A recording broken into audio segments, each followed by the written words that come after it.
কলকাতার বুকে অনুষ্ঠিত শ্রুতি নাটকের অন্যতম শ্রেষ্ঠ অনুষ্ঠান চন্দ্রগুপ্ত ও কপালকুণ্ডলা নাটককে ভালোবেসে 16ই সেপ্টেম্বর 2017 যারা গিরিশ মঞ্চ প্রেক্ষাগৃহ পূর্ণ করেছিলেন এবং ভারতবর্ষের দিকপাল অভিনেতাদের সঙ্গে অন্যান্য শিল্পীদের অভিনয় দেখে আপ্লুত ও অভিভূত হয়েছিলেন এবং যারা এই নাটক দুটি পুনরায় দেখার ইচ্ছা প্রকাশ করেছিলেন, তাদের উদ্দেশ্যেই এই নাটক দুটির অসাধারণ স্বর্ণখচিত মুহূর্তগুলি আমরা আবার আপনাদের সামনে তুলে ধরছি।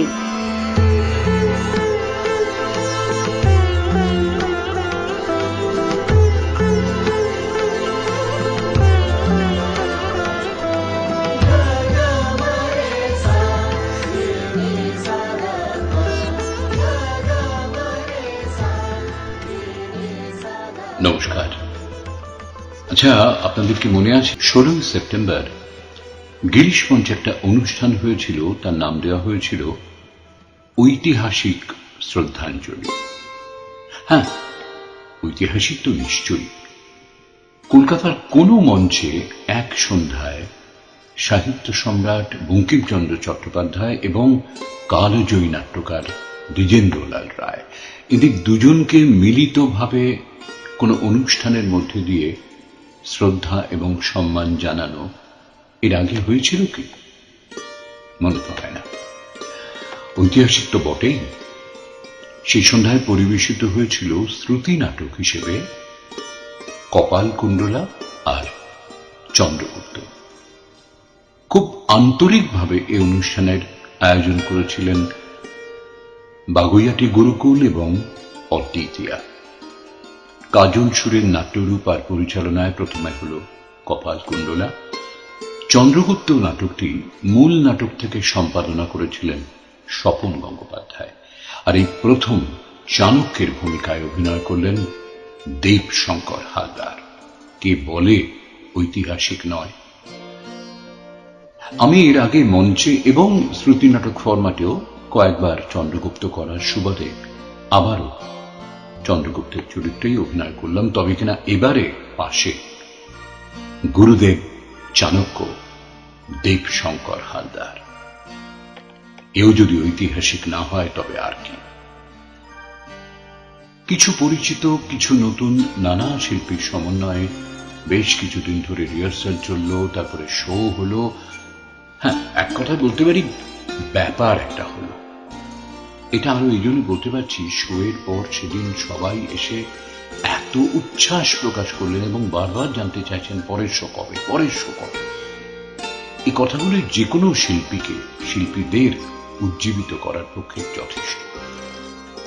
ইচ্ছে তো ছিল, কিন্তু হয়ে ওঠেনি। জানেন, তালে গোলে গোলে মালে কত কি ঘটছে প্রতি মুহূর্তে চারপাশে, এটাই আবার নতুন করে মঞ্চে উপস্থাপন করাটাই হয়ে ওঠেনি। কিন্তু আমাদের ওই যে বললাম, ইচ্ছে আছে 16 আনার ওপরে 18 আনা।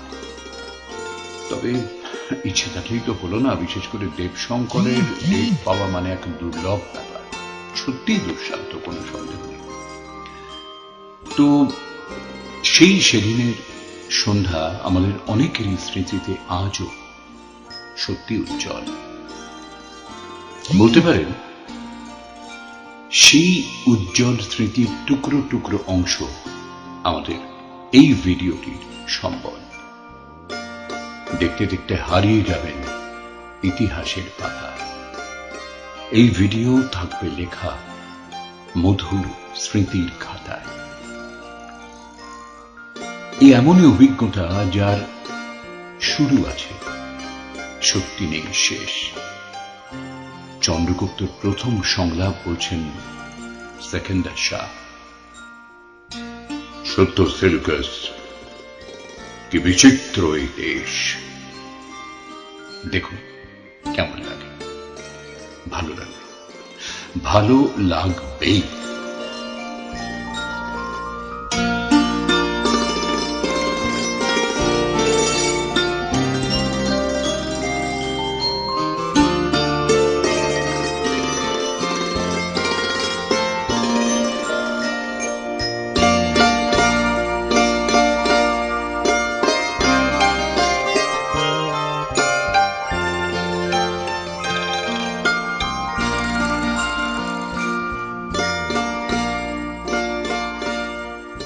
আমাদের বিশেষ অনুরোধে সমগ্র অনুষ্ঠানের সঞ্চালনা, চন্দ্রগুপ্ত নাটকের পরিচালনা ও অভিনয়ে থাকা প্রখ্যাত সতীনাথ মুখোপাধ্যায় এবং প্রখ্যাত দেবশঙ্কর হালদার ও কপালকুণ্ডলা নাটকের পরিচালনা ও অভিনয়ে থাকা প্রখ্যাত কাজল সুর, চন্দ্রগুপ্ত নাটকের নাট্যকার প্রখ্যাত স্বপন গাঙ্গুলি ছাড়াও দুটি নাটকের অন্যান্য অভিনেতাদের, আবহ, আলো ও মঞ্চসজ্জা সহ যারা নতুন আঙ্গিকে চলমান এই শ্রুতি নাটককে উচ্চ শিখরে নিয়ে গিয়ে শ্রুতি নাটকের অন্যতম শ্রেষ্ঠ সন্ধ্যায় পরিণত করেছেন, তাদের এবং অদ্বিতীয়ার সমস্ত সদস্যদের ও উপস্থিত দর্শকদের অদ্বিতীয়ার পক্ষ থেকে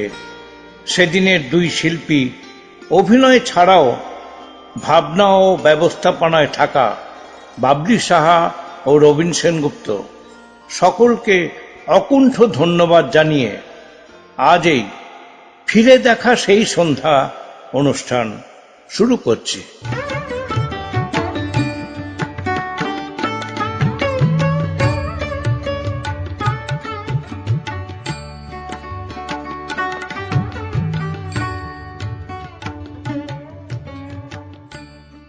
নমস্কার। বাবুইয়াটি গুরুকুল অদ্বিতীয়া 2017 সালে 16 সেপ্টেম্বর গিরিশ মঞ্চে এক মনোজ্ঞ অনুষ্ঠানের আয়োজন করেছিল। এই অনুষ্ঠানে নিবেদিত হয়েছিল দুটি বৃহৎ আকারের শ্রুতি নাটক।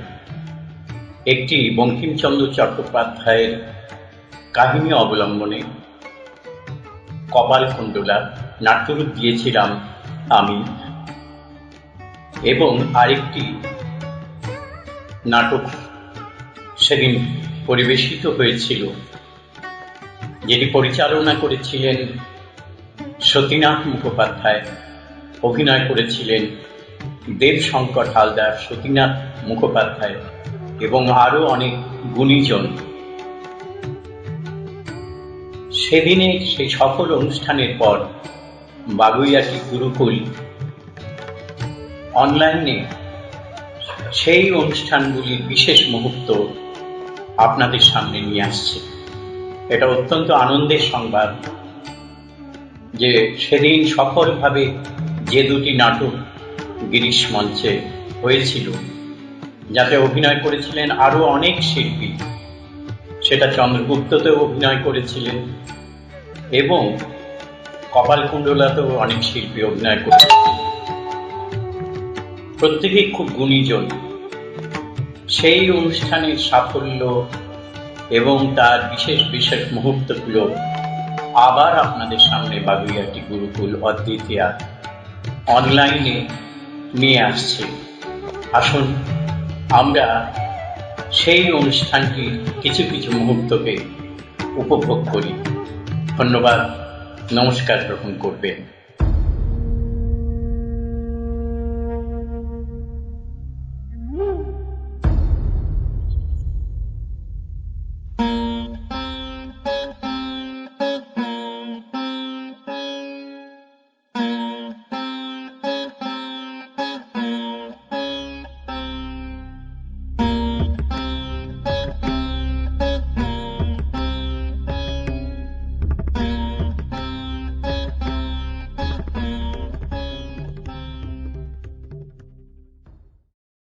আমি কাঁদবো না।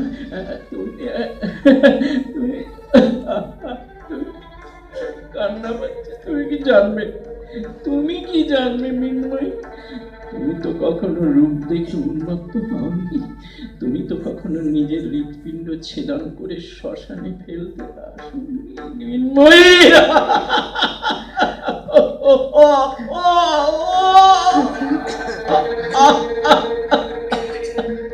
খেতো না, খেতো। শোনো শোনো, আচ্ছা তুমি নিজে থেকে তো কখনো জানতে চাওনি আমার কাছে যে সত্যি আমি অবিশ্বাসে কোনো কাজ করেছি কিনা। তাহলে তাহলে তোমার ক্রোধ কেন? মৃন্ময়ী, মৃন্ময়ী, মৃন্ময়ী, আমাকে তুমি বাঁচাও মৃন্ময়ী, আমাকে বাঁচাও। তুমি তুমি আমাকে সব কথা খুলে বলো, আমাকে সব কথা খুলে বলো, বলো বলো বলো বলো বলো, তুমি অবিশ্বাসী নও, সব কথা আমাকে বলো, আমাকে খুলে বলো, আমি তোমাকে তোমাকে হৃদয়ে তুলে বাড়ি নিয়ে যাব। বলো বলো বলো, খুলে বলো মৃন্ময়ী, আমাকে খুলে বলো, আমি কিছু পারছি না। তুমি বলো অবিশ্বাসী নও, তুমি বলো। আচ্ছা শোনো, আগে কেন তুমি জিজ্ঞেস করনি? কেন বলোনি? আমি চৈতন্য হারিয়েছি, আমি আমি চৈতন্য হারিয়ে ফেলেছি মৃন্ময়ী। আমি তোমাকে কি জিজ্ঞেস করবো বলো মৃন্ময়ী? মৃন্ময়ী, একটা কথার উত্তর দাও। আচ্ছা আচ্ছা মৃন্ময়ী, তুমি কার সঙ্গে দেখা করতে অত রাত্রে বেরিয়েছিলে? বলো বলো বলো, আমাকে সব করে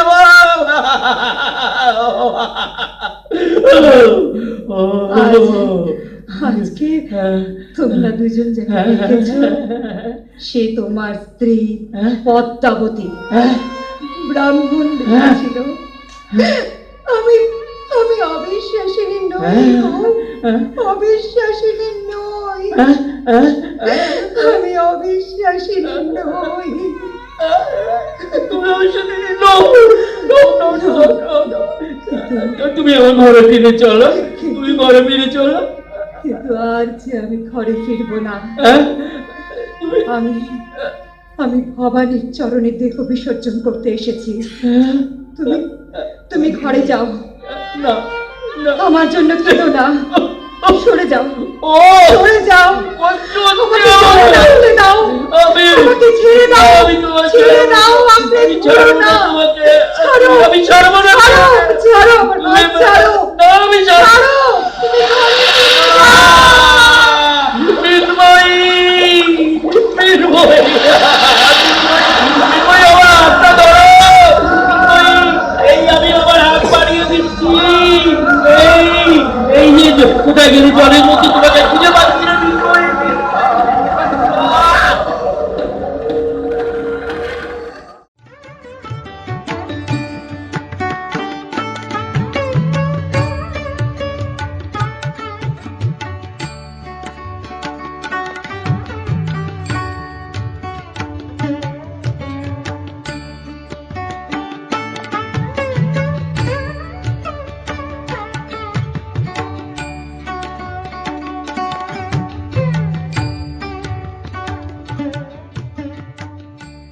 নমস্কার, আমি অভিনেতা নাট্যকর্মী দেবশঙ্কর হালদার। আমার কাছে এটা অত্যন্ত আনন্দের খবর যে বাগুইহাটি গুরুকুলের সাংস্কৃতিক শাখা সংগঠন অদ্বিতীয়া চন্দ্রগুপ্ত নাটকটিকে আপনাদের সামনে শুনবার উপযোগী করে পরিবেশন করছেন কিছুদিনের মধ্যেই। এবং আমার এই নাটকে এই পাঠ অভিনয় বা শ্রুতি অভিনয় বা চলমান শ্রুতি অভিনয় যে নামেই অভিহিত করি না কেন, সেখানে আমার চাণক্যের ভূমিকায় অভিনয় করবার সুযোগ ঘটেছিল।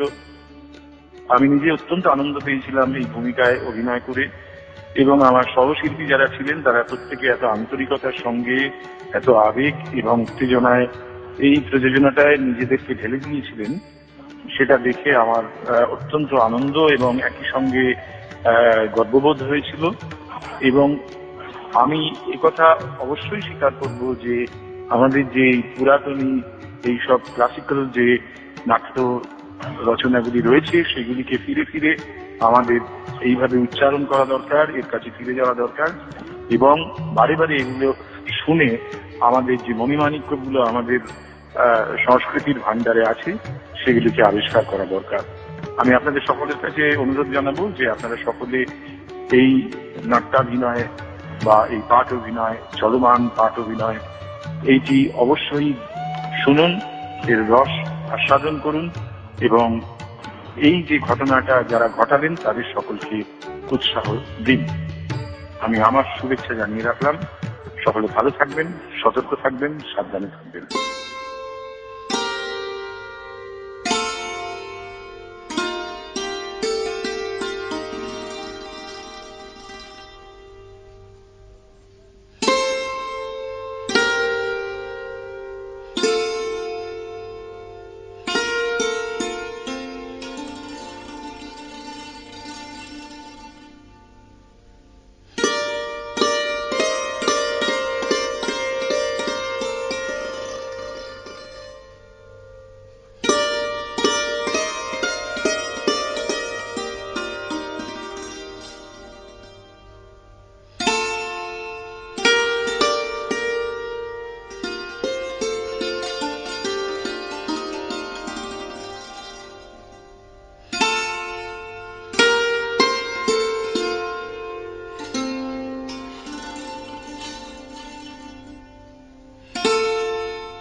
কিছু কথা অদ্বিতীয়ার জন্য।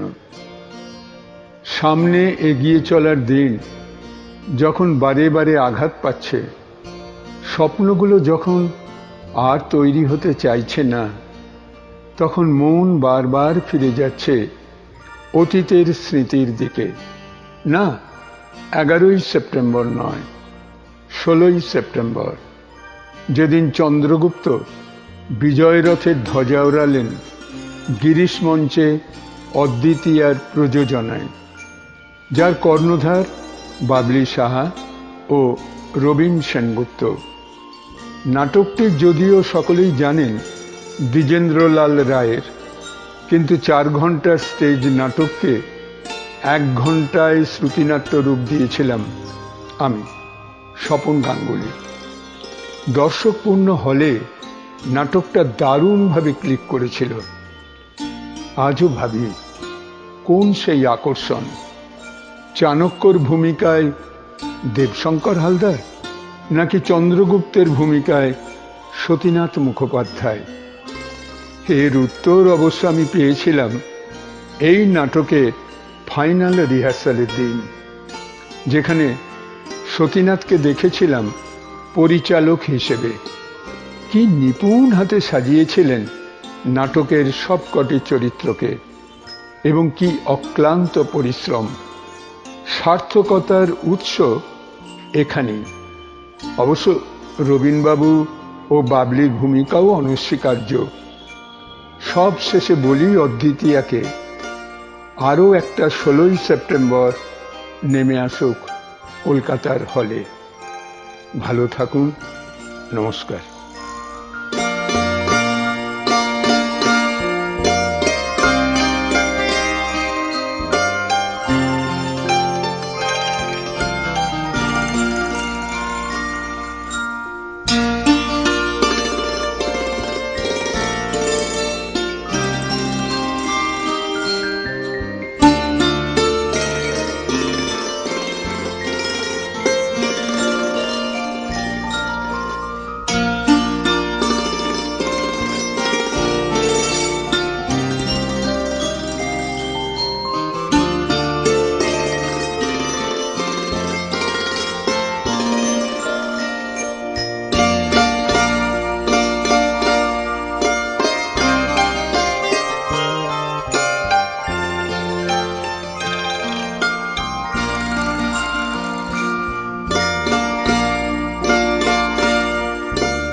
সে আমার অপরাধ।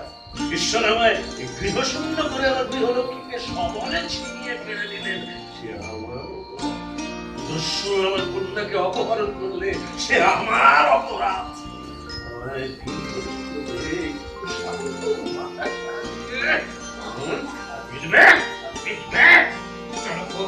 তোমায় মহারাজের মাতামহের সাথে পৌরহিত্য করতে হবে। দিন দরিদ্র অসহায় ব্রাহ্মণ, কোনদিন খেতে পাই, কোনদিন পাই না। আমি মহারাজের পৌরহিত্য করবো না, মনে খেলেও না, দাসত্ব করবো না। শোনো ব্রাহ্মণ, আচ্ছা আমি নিজের কুড়ে ঘরে বসে কাঁদতে পারবো না? পুরুষদের প্রয়োজন শোভা পায় না। কন্যার অপহরণে আমার মেরুদত্ত ভেঙে দিয়েছে। শুধু কি তুমি দুঃখ পাচ্ছ ব্রাহ্মণ? আমার কি দুঃখ জানো? এই রাজারই আজ্ঞায় অন্ধকার কারাগৃহে আমার 7 পুত্রকে চোখের সম্মুখে অনাহারে পড়ে যেতে দেখেছি। তবুও তুমি তার হ্যাঁ চাণক্য, হ্যাঁ, প্রতিশোধ নেবার জন্য আমি বেঁচে রইলাম। চাণক্য, তুমি আমার সহায় হও।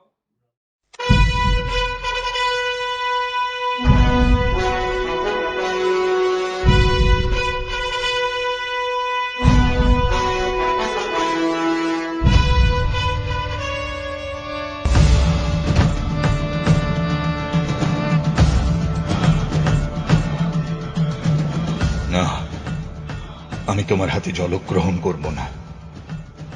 আমি শুধু জানতে এসেছি আমার পিতাকে। আমি তোমার মা, স্নেহের কি কোনো ঋণ নেই? আমি নিজের শৌর্যে সৈন্যাধ্যক্ষ হয়েছে, কিন্তু তুমি যে কলঙ্কের ছাপ আমার ললাটে দিকে দিয়েছিলে সে কালিমা আজও গেল না। বলো বলো না রে, আমার পিতাকে। আমি তোমার কাছে তোমার পিতার নাম বলিনি, কারণ তোমার পিতার নিষেধ ছিল যখন আমাদের বিবাহ গোপনে হয়েছিল। বিবাহ হয়েছিল? পরে অবশ্য তিনি এক অভিজাত বংশের কন্যাকে বিবাহ করে আমায় পরিত্যাগ করেন। আহ, আহ, সেলুকাস, শুনতে পাচ্ছ? আমি জারজ নই, আমার মাতার বিবাহ হয়েছিল। তুমি কার নাম করলে? সেলুকাস, যার অধীনে আমি সৈন্যাধ্যক্ষ ছিলাম। তার অধীনে? তবু চিনতে পারোনি? তিনিও চিনতে পারেননি? আমি তো লক্ষ ছেলের মধ্যেও নিজের ছেলেকে বেছে নিতে পারি। কি বলছো উন্মাদিনী নারী? না না, আমি উন্মাদিনী নই, যদিও এখনো কেন যে উন্মাদিনী হয়ে যায়নি জানি না। তবে কি? হ্যাঁ বৎস, সেলুকাসই তোমার পিতা। আমার মাথা ঘুরছে। অ্যান্টিগোন্স, আমি তোকে দেখতে পাচ্ছি না কেন? তুই কোথায়? কোথায় তুই? এই তো আমি, এই তো মা, মা, মা।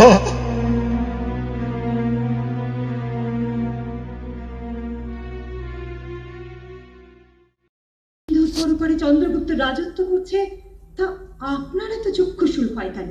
সে গ্রিক নয় বলে? মানুষ তো। আমার কাছে জগতে দুইটি মাত্র জাতি, এক যারা গ্রিক সভ্য, আর এক যারা গ্রিক নয়, বর্বর। বাবা, গ্রিক চিরদিন বিশ্বজয়ী ছিল না, চিরকাল বিশ্বজয়ী থাকবেও। যুদ্ধের বিষয়ে আমি তোমার সাথে তর্ক করতে চাই না, তুমি ভারী অবাধ্য। বাবা, মানুষের উচ্চাসার অন্ত নেই, পরের সুখ দেখতে পায় না, পরস্পরের উপর কেবলই চোখ রাঙাচ্ছে আর গর্জাচ্ছে। প্রত্যেকের ইচ্ছা এই শশা গড়া ধরিত্রীকে গ্রাস করে। জানি না অদূর ভবিষ্যতে এই পৃথিবীর কি হবে।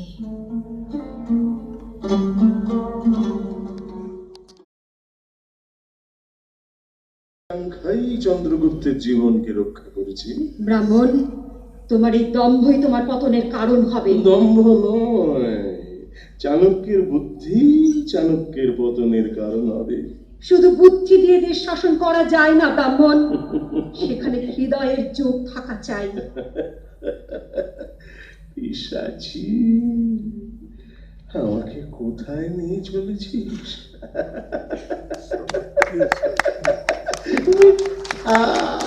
প্রবঞ্চনা, চর্য, হত্যা,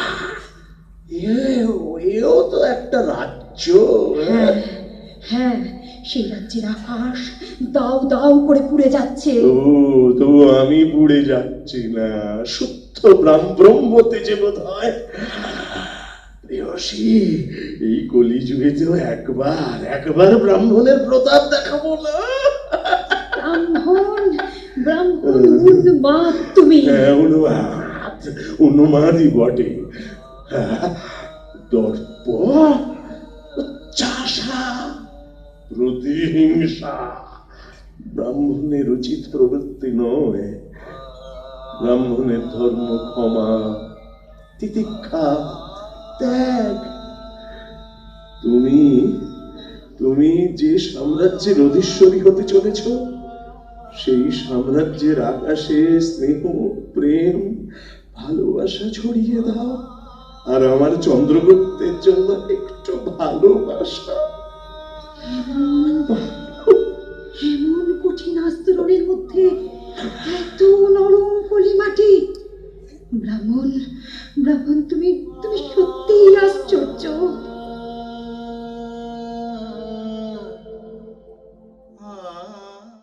কিন্তু ভেবে দেখো, গ্রিসের দিক থেকে এই চরম লজ্জা। এ বিবাহ হেলেনার চন্দ্রগুপ্তের নয়, এ বিবাহ দুই সুদূরবাসী আর্য জাতি পরস্পরকে আলিঙ্গন করত। হোমারের মৃদঙ্গের সঙ্গে বাল্মীকির বীণা বেজে উঠল না। সক্রেটিস ও বুদ্ধ এক হয়েও এক হতে পারল না। চলে যাই গা।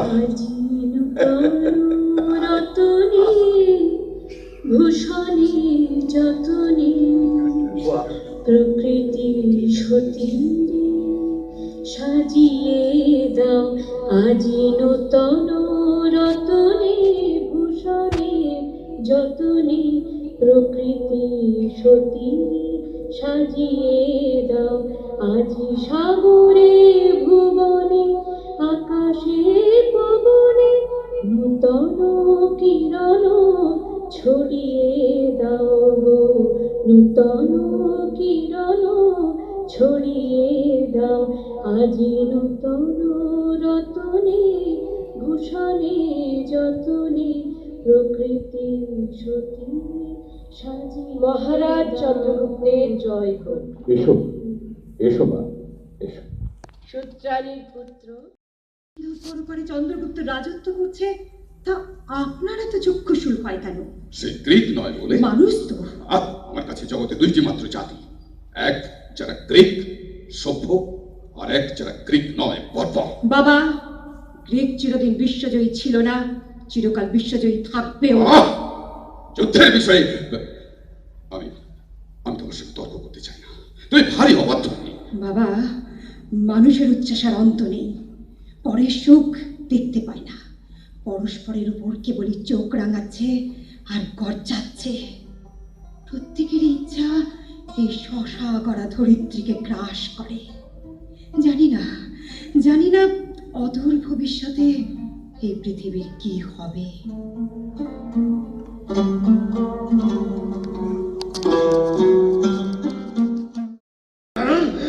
নারী দেখতে জানো?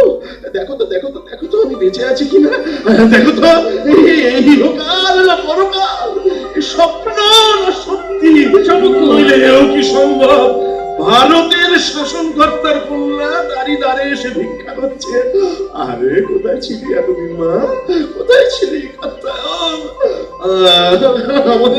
আমার শরীর অবসন্ন হয়ে আসছে। আমাকে কুটিরে নিয়ে চলো, আমাকে কুটিরে নিয়ে চলো।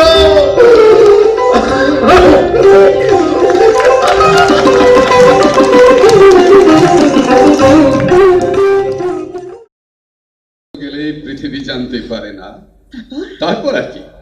তিনি আমায় এশিয়ার সাম্রাজ্যের উত্তরাধিকারী করে গিয়েছেন। তিনি যা সাধন করতে ব্যর্থ কাম হয়েছিলেন, আমি তা সম্পূর্ণ করব। ভারতবর্ষ জয়, আশ্চর্য পুরুষের উচ্চাসা। মানুষের মাংস খায় না কেন বাবা? প্রথা নেই, সৃষ্টি করুন না, নাম থেকে যাবে। দুঃখের দুঃখ দূর করা, রোগীর সেবা করা, ক্ষুধার্তকে খেতে দেওয়া, অজ্ঞানকে জ্ঞান দেওয়া, এসব কি কিছুই নয়, কেবল স্বার্থের প্রসার। মাতৃহারা কন্যা আমার, তুমি অত রাত জেগে জেগে পড়ো কেন? বই পড়লে মৌলিকতা নষ্ট হয়, তাই না বাবা?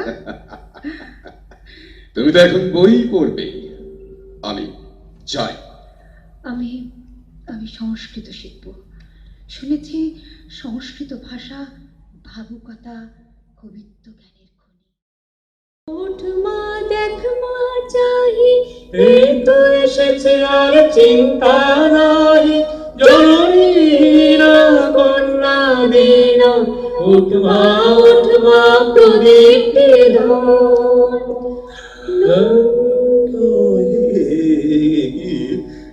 চাণক্য, তোমার চোখে জল। এই ভিক্ষুক, এই স্বর্ণমুষ্টি ভিক্ষা গ্রহণ করো। যাও যাও যাও যাও যাও, শীঘ্র যাও, এখান থেকে চলে যাও, যাও যাও যাও যাও যাও যাও, চলে যাও, এখান থেকে চলে যাও, যাও চলে যাও।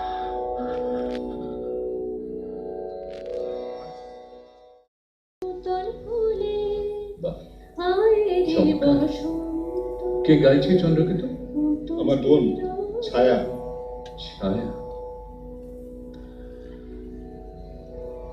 মা, আমি অন্যায়ের প্রতিশোধ নিতে বেরিয়েছি, আগুন জ্বালিয়েছি।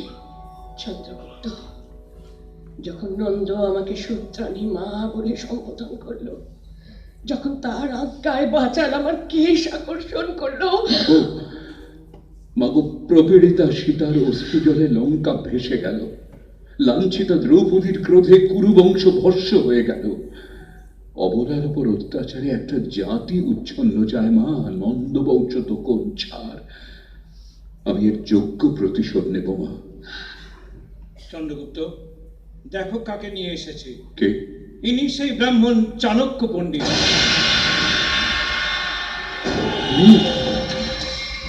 প্রণাম করি। তুমি চন্দ্রগুপ্ত? আপনার নাম? গ্রিক সম্রাট সেলুকাস বীর, যুদ্ধে জয় পরাজয় আছে। একবার পরাজিত হয়েছেন, আবার যদি ইচ্ছা হয় পিতাকে বলবেন মগধ আক্রমণ করতে, চন্দ্রগুপ্ত তার জন্য প্রস্তুত থাকবে। আপনি যান রাজকন্যা, আপনারা মুক্ত। এত অনুকম্পা, এত দর্প? না, দর্প আমার নয়। আপনার পিতার সেই উক্তি আপনি ভুলে গেলেন রাজকন্যা? বর্বর চন্দ্রগুপ্তের সঙ্গে গ্রিক সম্রাট সেলুকাসের কন্যার বিবাহ। এর জন্য তো পিতা অপমানের চূড়ান্ত হয়েছেন। আমি কি অপরাধ করেছিলাম? গ্রিকদের সঙ্গে তো আমার কোনো বিবাদই ছিল না, শুধু একটা বিজয় গৌরবের উদ্দেশ্যে। আমারও দুঃখ হয় সম্রাট সেলুকাসের জন্য, যিনি একটা প্রতিষ্ঠিত রাজ্যের শান্তি ভঙ্গ করেন। সে বাইরের শত্রু হোক বা সেই রাজ্যের প্রজা হোক, সে মহাপাতকী। রাজকন্যা, এই হিন্দু জাতি বর্বর নয়, তারাও পুরুর প্রতি সেকেন্ডার শাহ সৌজন্যের উত্তর দিতে জানে। মহারাজ, আপনার শর্ত মতো সম্রাট সেলুকাসের কন্যা হেলেন যদি আপনাকে বিবাহ করতে সম্মত হয়। না না হেলেন, এই ভিক্ষা গ্রহণ করতে আমি অক্ষম। এ ভিক্ষা নয়, এ আমার প্রেম। আমার সৌন্দর্য কি আপনাকে আকর্ষণ করে না? হেলেন, আমি স্বীকার করি আপনার প্রেমমুগ্ধ আমি।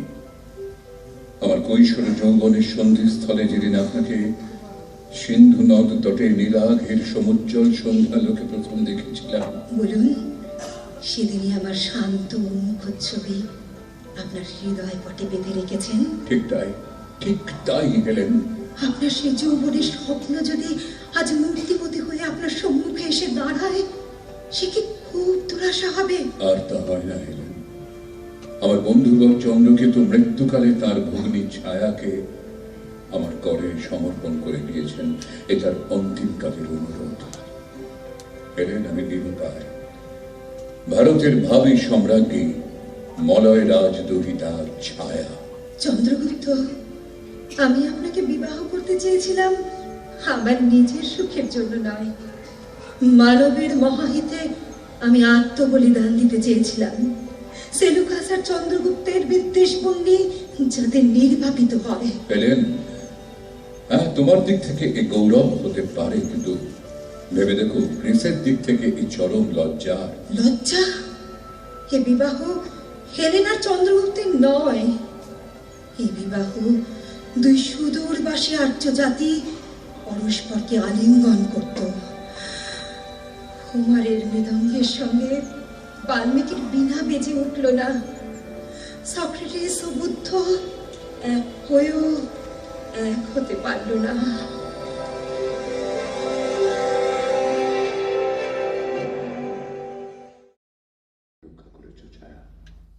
আমি তোমার কাছে কৃতজ্ঞ।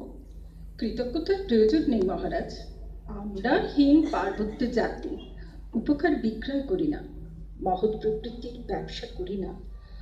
মহারাজের জীবন রক্ষা করতে পেরেছি, এই সৌভাগ্যই আমার যথেষ্ট পুরস্কার। ছায়া, তুমি একটা প্রহেলিকা। মহারাজ, আমরা বাল্যকাল হতে মৃগয়া করতে শিখি, যুদ্ধ করতে শিখি, প্রতারণা করতে শিখি না। ছায়া, তুমি কি আমাকে ভালোবাসো? আমি আপনাকে ভালোবাসি কিনা জিজ্ঞেস করছেন? না মহারাজ, আমি আপনাকে ঘৃণা করি। প্রাণ রক্ষা করে ঘৃণা? নারী চরিত্র অপূর্ব প্রহেলিকা। বহুদিন পূর্বে সিন্ধু নদ তীরে সেকেন্ডার শাহ সম্মুখে সেলুকাসের কন্যার সেই সজল দৃষ্টি, সেও কি ভালোবাসা না শুদ্ধ কৃতজ্ঞতা? এই যে বন্ধু চন্দ্রকেতু, ব্রাহ্মণের আজ্ঞা, আজ রাত্রেই ভূতপূর্ব মহারাজ নন্দের বলি হবে। কি বলি হবে, ব্রাহ্মণের আজ্ঞা। আমি তোমাকে মগধের মহারাজ না। চন্দ্রকেতু, এ প্রাণদণ্ড হবে না। আমি মার্জনা পত্র লিখে দিচ্ছি। বলো, এ মহারাজ চন্দ্রগুপ্তের আজ্ঞা, মিনতি নয়। যাও। মহারাজ ক্ষমা করুন। কিসের জন্য ছায়া? যিনি আমার জাগ্রতে ধ্যান, নিদ্রার স্বপ্ন, যার দশম তীর্থ অদশম অভিশাপ, তাকে ঘৃণা করব। তবু ইচ্ছে হয় যদি ঘৃণা করতে পারতাম। কেন কেন ছায়া? আমি তোমার কি করেছি? কি করেননি? আপনি আমার আহারে ক্ষুধা, শয়নে নিদ্রা, সর্বসময় শান্তি কেড়ে নিয়েছেন। ছায়া,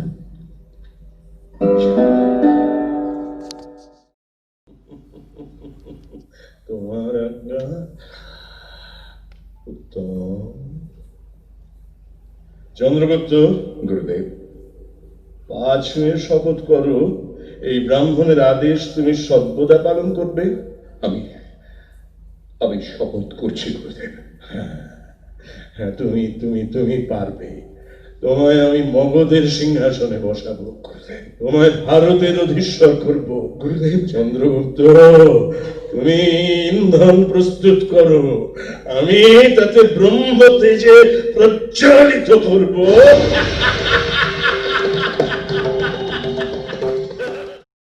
মার্জনা করো মাগো। মার্জনা? সর্বাঙ্গে দিবারাত্রে শত বৃশ্চিকের দংশনের জ্বালাকে শীতল করতে পারে ওই একমাত্র নন্দের রক্ত। মা, মা শৈশবে কত তার সঙ্গে খেলা করেছি মা। তাকে কত খেলনা কিনে দিয়েছি। তোমার কাছে মিষ্টান্ন পেয়ে তার রাতখানি ভেঙে নন্দকে নিজের হাতে খাইয়ে দিয়েছি মা। একদিন এক পলাতক অশ্ব ছুটে যাচ্ছিল, নন্দ সম্মুখে পড়েছিল। আমি তাকে বক্ষ দিয়ে ঘিরে অশ্বের পদাঘাত নিজের পিঠ পেতে নিয়েছিলাম। আর যুদ্ধক্ষেত্রে আবার সেই কোমল তরুণ ঢলো ঢলো মুখখানা দেখলাম, আর সেই সব কথা আমার একসঙ্গে মনে পড়ে গেল। তার মাথার উপরে খড়গ ওঠাতেই আমার পিতৃ রক্ত চেঁচিয়ে বলে উঠলো, সাবধান চন্দ্রগুপ্ত, ও ভাই মগধের সাম্রাজ্য কি ভাইয়ের চেয়েও বড়। নন্দ তোমার ভাই, কিন্তু আমার কে? মা, মা গর্ভের ধারণ না করলে কি পুত্র হয় না?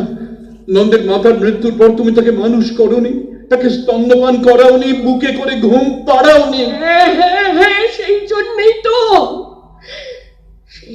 তো ক্ষমা করতে পারি না। সেসব কথা নন্দ ভুলে যেতে পারে, কিন্তু আমি পারি না। মা, যখন আমি মনে করি যে ওই অধম বাচাল আমার কেশ আকর্ষণ করলো, আর নন্দ আমাকে সূত্রানি মা বলে ব্যঙ্গ করলো, তখন কাঁদো কাঁদো, অভাগিনী নারী কাঁদো। এই তোমার পুত্র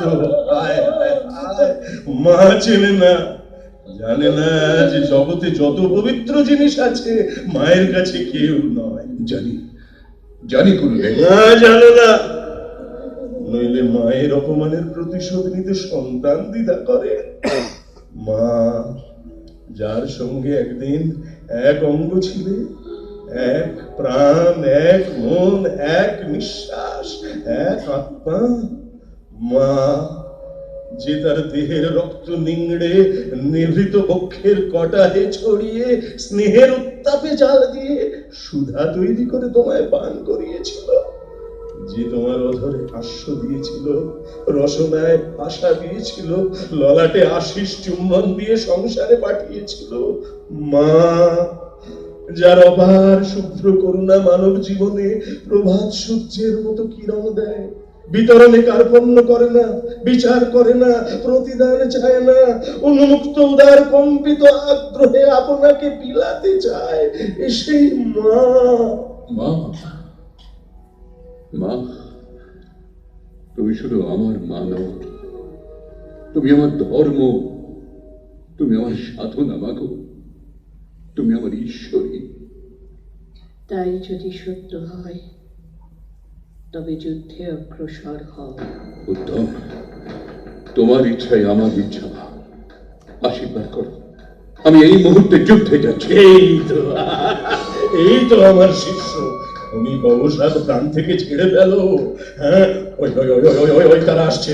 চন্দ্রগুপ্ত দৃঢ় হও, একা চন্দ্রগুপ্ত শতনন্দের সমান। যাও, এগিয়ে যাও, যুদ্ধে এগিয়ে যাও।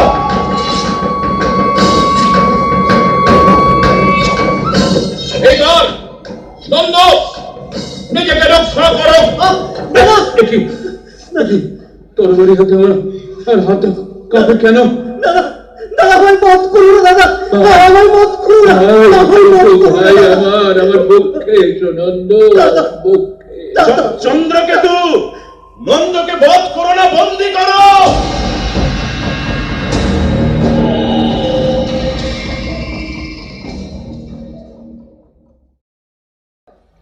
ভালোবেসেছি কিনা জানি না, তবে জাগ্রতে নিদ্রায় তিনিই আমার ধ্যান। তুমি মরেছো কিসে? ওই রোগে, ভালোবাসার রোগে? তবে ওই রোগেই যেন মরি, তার চেয়ে সুখমৃত্যু আমি চাই না। ছায়া, ছায়া, এই যে ছায়া। কি সংবাদ দাদা? আমার অশ্ব হত হয়েছে, অন্য অশ্ব চাই। চন্দ্রগুপ্ত কোথায় দাদা? সে বিপন্ন, আমি তার সাহায্যে যাচ্ছি। দাঁড়াও, আমিও যাব। উত্তম, আমি অশ্ব প্রস্তুত করি। ভগবান, যদি সুযোগ পেয়েছি যেন কৃতকার্য হই। তিনি বিপন্ন, আমি যেন তার প্রাণ রক্ষা করতে পারি। তাতে যদি প্রাণ দিতে হয় আমি হাসি মুখে প্রাণ দিতে পারি। তার বিনিময়ে একবার মুহূর্তের জন্য ভালোবেসে আমার মানে এসে যান, তাহলেই আমার সার্থক মৃত্যু। ছায়া, অস্ত্র প্রস্তুত। চলো চলো দাদা। হ্যাঁ, চলো।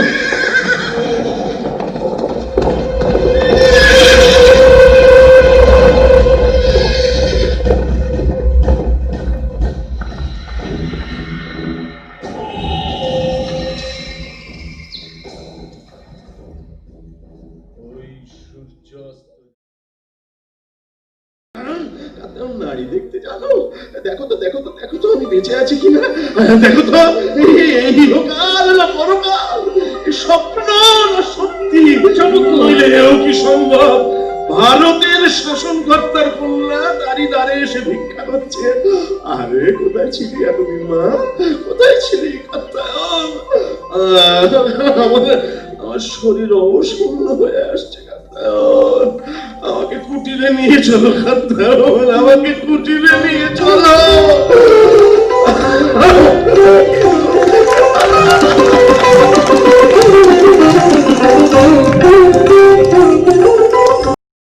তোমায় জানু পেতে প্রাণ ভিক্ষা চাইতে হবে, আর আমি সে ভিক্ষা দেব না, কিছুতেই দেব না।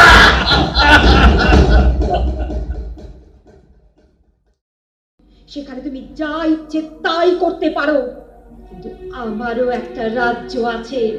সে রাজ্যের অধীশ্বরী আমি। সে রাজ্যে তোমার প্রবেশের অধিকার নেই। জান পিতা, পিতা আপনি বীর। যদি বীরের প্রতি বীরের এই যোগ্য ব্যবহার হয়, যান আপনি অন্ধকার কারাগৃহে। আপনিও পুরুষের মতো সহ্য করুন, আমিও নারীর মতো সহ্য করব। কিসের ভয়?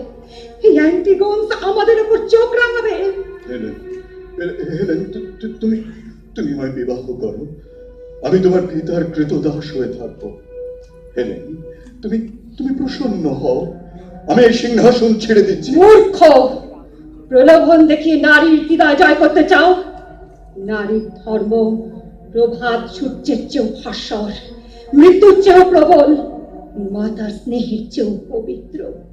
সেই নারী ধর্ম তোমার এই গুলি মুষ্টি দিয়ে ক্রয় করতে চাও? যাও, আমি তোমায় ঘৃণা করি। উত্তম, সেলুকাস আর আমার অপরাধ নেই। প্রহরী, দুইজনকে অন্ধকূপে নিক্ষেপ করো, নিয়ে যাও।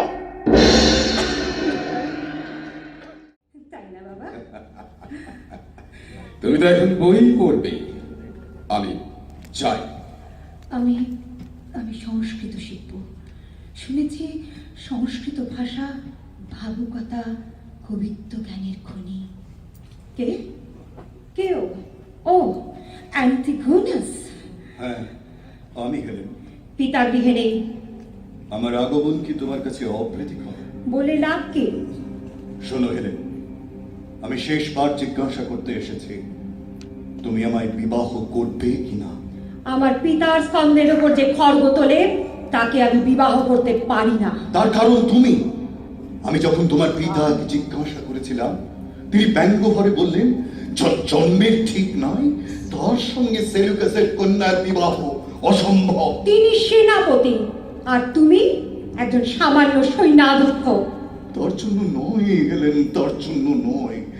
তিনি আমার জন্ম নিয়ে ব্যঙ্গ করেছিলেন। তুমি তুমি আমায় ক্ষমা করো হেলেন। যদি বা ক্ষমা করতে পারি, বিবাহ করতে পারি না। অ্যান্টিগোনাস, অ্যান্টিগোনাস, হাত ছাড়ো, হাত ছাড়ো কাপুরুষ। আপনার কন্যার গায়ে হস্তক্ষেপ করে এমন বর্বর কাপুরুষ গ্রীক আপনার সৈন্যধ্যক্ষ। অ্যান্টিগোনাস, তোমার শাস্তি মৃত্যু। নিয়ে যাও বদ্ধ। না পিতা, পিতা রাজ্য থেকে নির্বাসিত করুন, মৃত্যুদণ্ড দেবেন না। অ্যান্টিগোনাস, অ্যান্টিগোনাস, অপরাধ স্বীকার করো। আমি কোনো মার্জনা চাই না। আমি চাইছি পিতা। বেশ, কিন্তু আমার সাম্রাজ্যে যদি কখনো পদার্পণ করো অ্যান্টিগোনাস, তোমার শাস্তি মৃত্যু।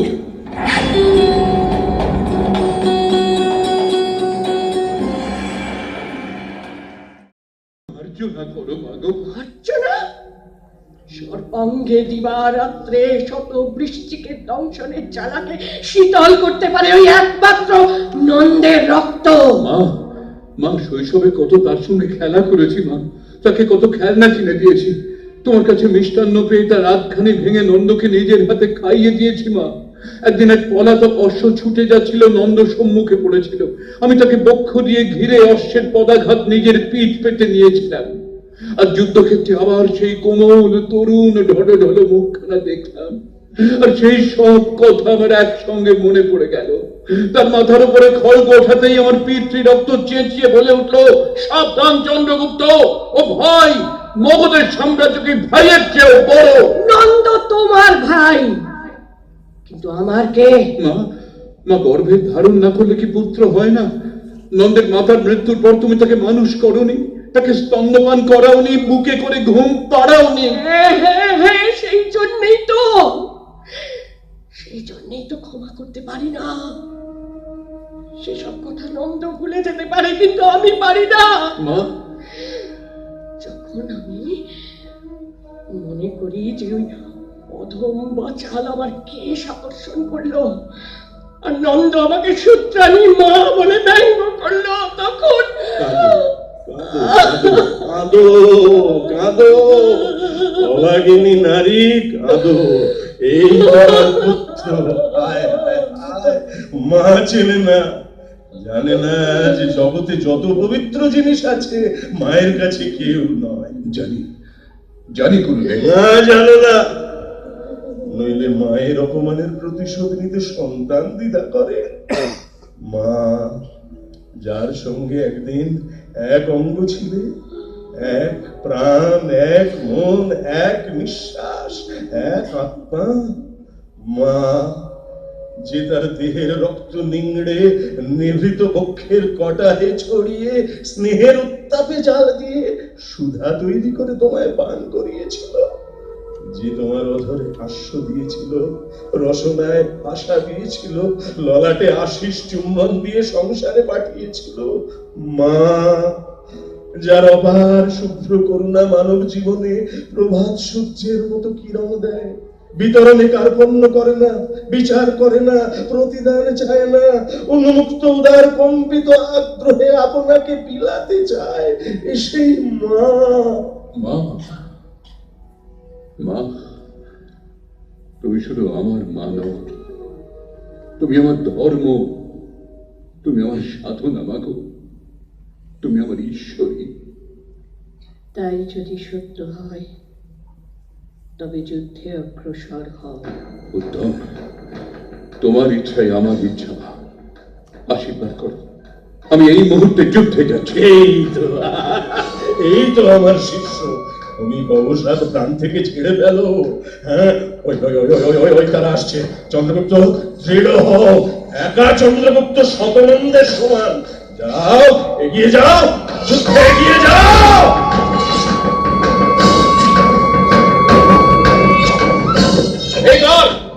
নন্দ, নিজেকে রক্ষা করো। চুরি হতে হলো আর হাতে কাপড় কেন? আমায় মাফ করো না দাদা, আমায় মাফ করো না, ভাই আমার পক্ষে এসো নন্দ, পক্ষে। চন্দ্রকেতু, নন্দকে বধ করো না, বন্দি করো।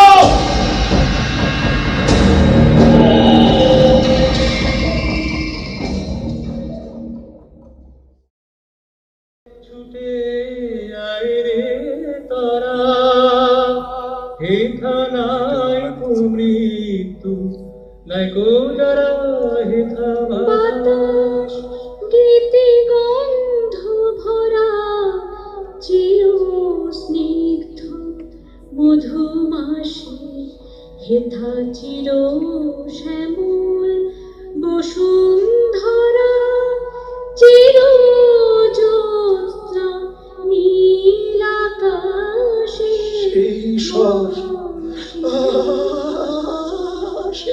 সেই স্বর কেন এমন হয়? কেন কেন কেন এমন হয়? কেন ভূতের বোঝা বহিস পিছে, ভূতের ব্যানার খেটে মরিস মিছে। দেখোই সুধা সিন্ধু উছলেছে, পূর্ণ ইন্দু পরকাশে। ভূতের বোঝা ফেলে ঘরে ছেলে, আয় চলে আয় আমার পাশে। এই বালিকার স্বর শুনে আমার কেন এমন হয়? এই এদিকে এসো তো মা, এসো এসো এসো এসো এসো। একেবারে সেই মুখ, সেই চক্ষু দুটি। ভিক্ষুক, এ তোমার কন্যা? সত্য বলো। আমারই বইটি, আর কার? না, তোমায় প্রচুর অর্থ অর্থ, সত্য বলো। না বাবা, এই আমার মেয়ে নয়, পথে মালিক কুড়িয়ে পেয়েছি। কোথায়? নারী ভক্তি, হ্যাঁ? একদিন আমার শিখা ধরে টেনেছিলে, মনে আছে? স্মরণে নাই। স্মরণ করিয়ে দিচ্ছি। নন্দের পরিবার কোথায়? আমি তো জানি না। তুমি জানো। হাঁকে জানি, মলয় পর্বতে। মিথ্যা কথা। হাঁকে মিথ্যা কথা। কোথায় সত্য বলো? হাঁকে পিত্রালয়ে। কাত্তায়ন, সেখানে সৈন্য পাঠাও।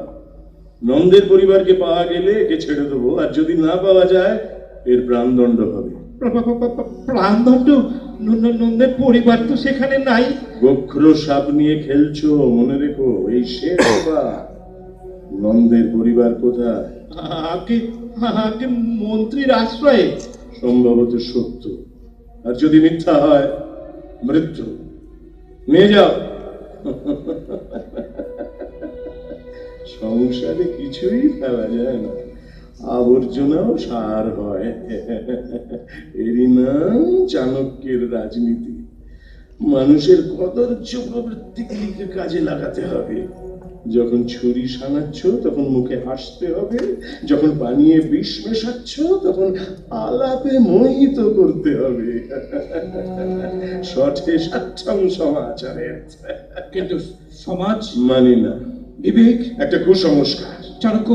চাণক্য, তুমি একেবারে পর্বত শৃঙ্গের কিনারায় এসে দাঁড়িয়েছো। এবার পড়বে। পড়ি যদি একটা প্রকাণ্ড উল্কাপাত হবে। আমি বলছিলাম, নন্দকে মুক্তি দিলে হয় না? হয়, তবে তা হবে না। যাও যাও, যুবকাষ্ঠ আর খড়গ প্রস্তুত করো। বলির জন্য চিন্তা নাই। প্রেয়সী, তুমি এত কুৎসিত। তুমি যত দেখছি মুগ্ধ হচ্ছি। কি ভীষণ, কি সুন্দর, কি ভীষণ, কি সুন্দর।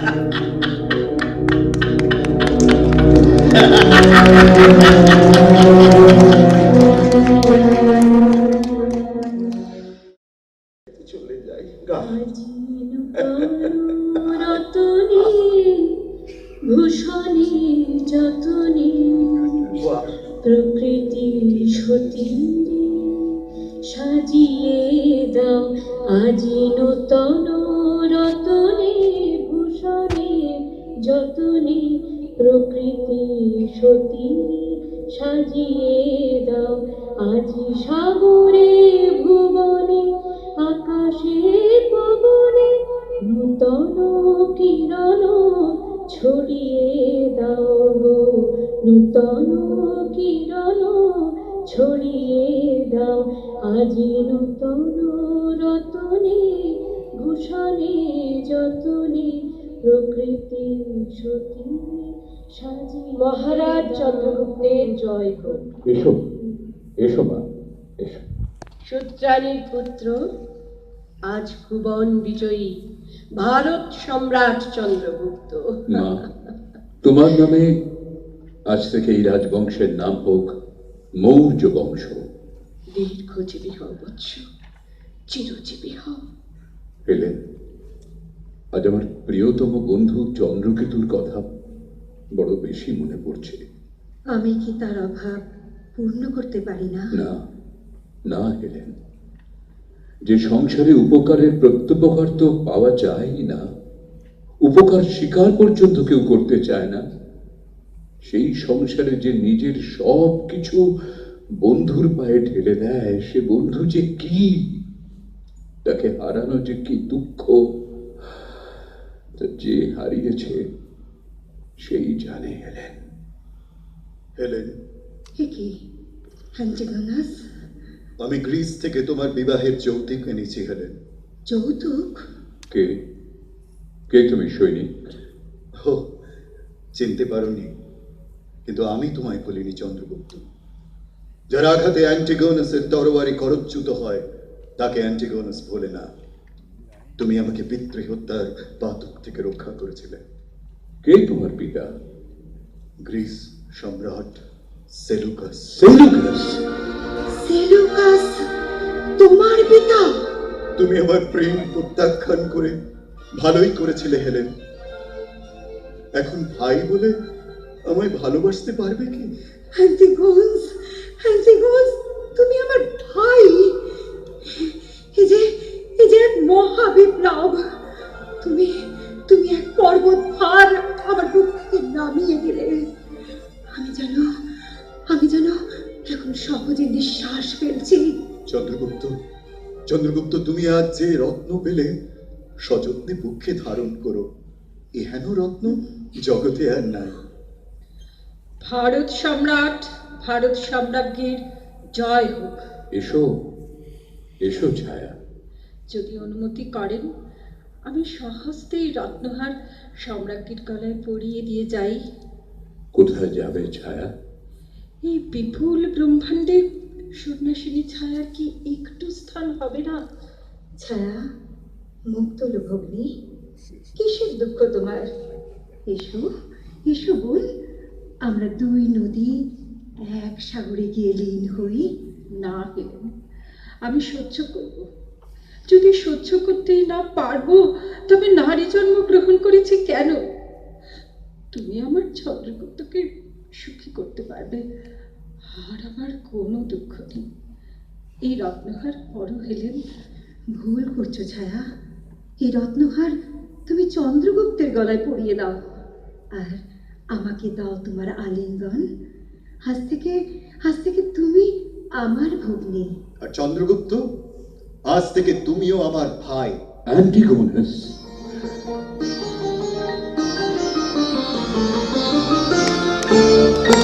আজি মহাগীত মহানন্দে পারো মৃদঙ্গ গভীর ছন্দে পার তুলে দাও। ভেসে যাক শুধু সাগরে জীবন তরণী, আজি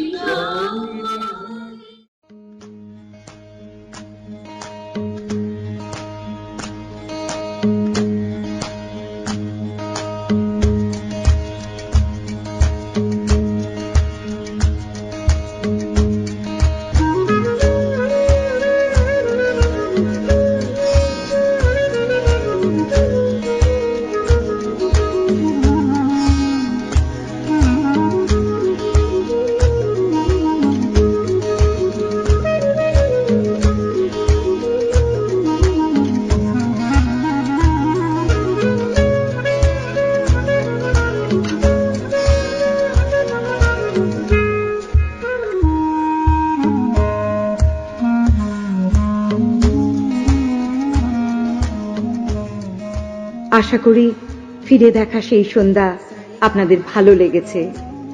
করোনার প্রকোপ থেকে মুক্ত হয়ে স্বাভাবিক জীবনে ফিরে আমরা আবার আপনাদের সামনে নতুন ভাবনা, নতুন নাটক নিয়ে ফিরে আসব। অদ্বিতীয়ার পক্ষ থেকে সকলকে ধন্যবাদ জানাই।